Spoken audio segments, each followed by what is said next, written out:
అందరికీ నమస్కారం. ఐవేఆర్ టాక్స్కి స్వాగతం. ఈరోజు రెండు తెలుగు రాష్ట్రాల్లో ఇటు తెలంగాణలోనూ అటు ఆంధ్రప్రదేశ్లోనూ మారుమోగుతున్నటువంటి ప్రధానమైనటువంటి సమస్య 22A.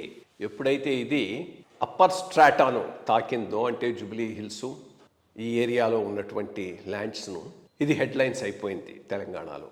రెవెన్యూ మినిస్టర్ కూడా ఎక్స్ప్లెనేషన్ ఇచ్చాడు. దీన్ని ఇమీడియట్గా సెట్ రైట్ చేయడానికి ప్రయత్నం చేస్తున్నాం.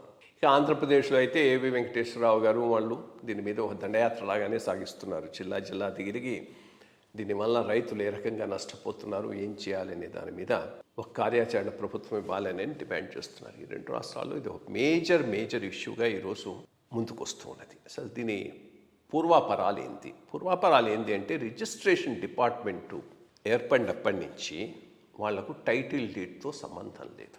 ఎవరు వచ్చి ఏ భూమిని రిజిస్టర్ చేస్తామన్నా చేయాల్సిన బాధ్యత వాళ్ళ మీద ఉన్నది. ఆ రకంగానే రిజిస్ట్రేషన్ యాక్ట్ ఉన్నది. దాంతో ఎవడైనా కానీ పోయి ఏ భూమినైనా రిజిస్టర్ చేయించేసుకోవచ్చు. అట్లా చేసేటప్పుడు ప్రభుత్వ భూములు కూడా రిజిస్టర్ చేయించేసుకోవచ్చు. డ్యూ డిలిజెన్స్ ఉండకపోవచ్చు.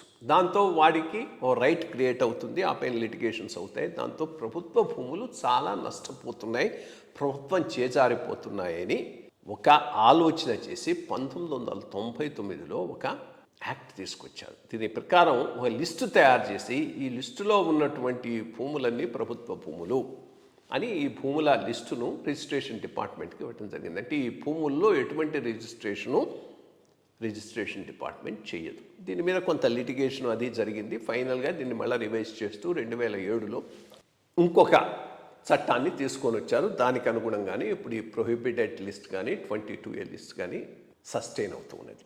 దీంట్లో ఉన్నటువంటి వాటిలో రిజిస్ట్రేషన్ జరగదు. బట్ ఏమైందంటే, గ్రౌండ్లో ఉన్న రియాలిటీకి డాక్యుమెంట్స్లో ఉన్నటువంటి పరిస్థితికి సంబంధం లేదు. దీనివల్లనే ఈ ప్రాబ్లమ్స్ చాలా జాస్తిగా అన్ని చోట్ల వస్తున్నాయి. ఎప్పటికప్పుడు రెవెన్యూ రికార్డ్స్ అప్డేట్ కావటం లేదు. మరి దానికి రెస్పాన్సిబిలిటీ ఎవరిది? గవర్నమెంటే కదా. ప్రధానమైన అడ్మినిస్ట్రేషన్, రెవెన్యూ అడ్మినిస్ట్రేషన్ చేయాల్సిన వాళ్ళు ఆ పని చేయకుండా మిగిలిన అన్ని పనులు చేస్తున్నారు. ప్రోటోకాల్స్ చేస్తున్నారు.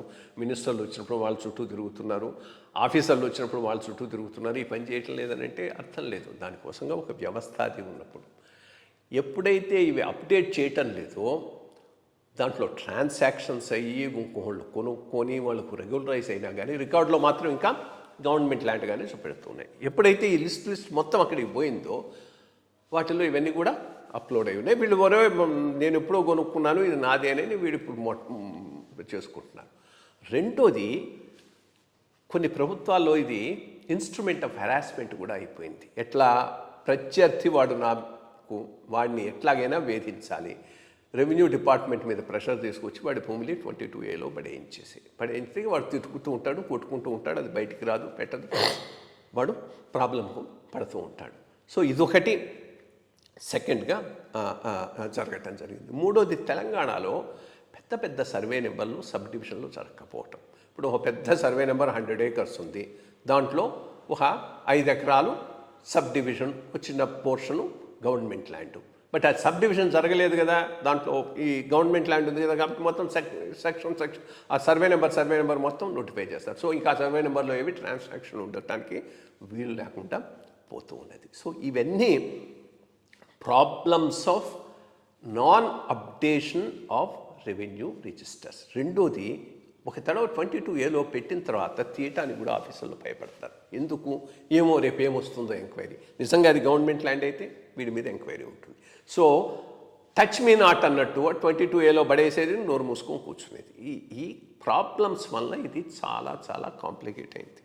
అక్కడ కానీ ఇక్కడ కానీ ఈ సమస్య పరిష్కారం కావాలి అంటే పెద్ద ఎత్తున రెవెన్యూ డిపార్ట్మెంట్ పని చేసే విధంగా వాళ్ళ మీద డైరెక్షన్ పెట్టాలి, వాళ్ళను వదిలేయాలి. మిగిలిన ఏ పనులకు పెట్టకుండా దానినే రివ్యూ చేసి అన్ని రెవెన్యూ రికార్డ్స్ను అప్ టు డేట్ చేసి అప్లోడ్ చేస్తే తప్పితే ఈ ప్రాబ్లం ఇట్లాగే కంటిన్యూ అవుతుంది.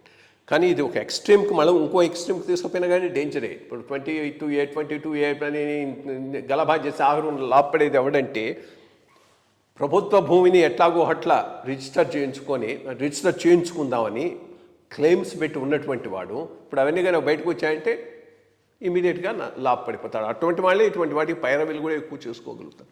కాబట్టి 22A ఉండకూడదు అనేది కరెక్ట్ కాదు, ఉండాలి. కానీ రికార్డ్స్ని అప్డేట్ చేసి సరిగ్గా కనుక దాంట్లో ఫీడ్ చేయకపోతే చాలామంది నష్టపోయే అవకాశం ఉంది. కాబట్టి 2 రాష్ట్రాల్లో రెవెన్యూ డిపార్ట్మెంటు వాళ్ళ పని వాళ్ళు చేయాలి. బేసిక్గా వాళ్ళ పని వాళ్ళు చేయటం లేదు. రెవెన్యూ వ్యవస్థ పూర్తిగా కరప్ట్ కూడా అయ్యున్నది. అది ఇంకోటి పెద్ద ప్రాబ్లం. నేను ఎప్పుడూ చెప్తూ ఉంటాను, అప్పుడే అంటూ ఉండేవాడు దేవేంద్ర రెడ్డి, అప్పుడు ఉండేటటువంటి విలేజ్ ఆఫీసర్స్ వాళ్ళు ల్యాన్సర్లలో వస్తారు సార్ మనం అంబాసిడర్లో పోతూ ఉంటేనని. సో ఇప్పుడు అవి ల్యాన్సర్లు కాస్తే ఇప్పుడు మహేంద్రాలు అయిపోయినాయి. ఎస్పెషలీ అర్బన్ ల్యాండ్స్ను డీల్ చేసేటటువంటి రెవెన్యూ స్టాఫ్. సో కరప్షన్ కూడా చాలా హై లెవెల్లో ఉన్నది. ప్రభుత్వాలు చిత్తశుద్ధితో కరప్షన్ కంట్రోల్ చేసి రెవెన్యూ రికార్డ్స్ని అప్డేట్ చేయకపోతే 22A ప్రభావం ఇట్లాగే కొనసాగుతుంది. బట్ 22Aను సాకుగా చూపెట్టి రికార్డ్స్ని అప్డేట్ చేయకుండా వాటిని అక్కడి నుంచి డిలీట్ చేస్తే లాభపడేది సామాన్య ప్రజలు కాదు, నష్టపోయేది ప్రభుత్వ భూములు. ఈ విషయాన్ని గుర్తుపెట్టుకోవాలి.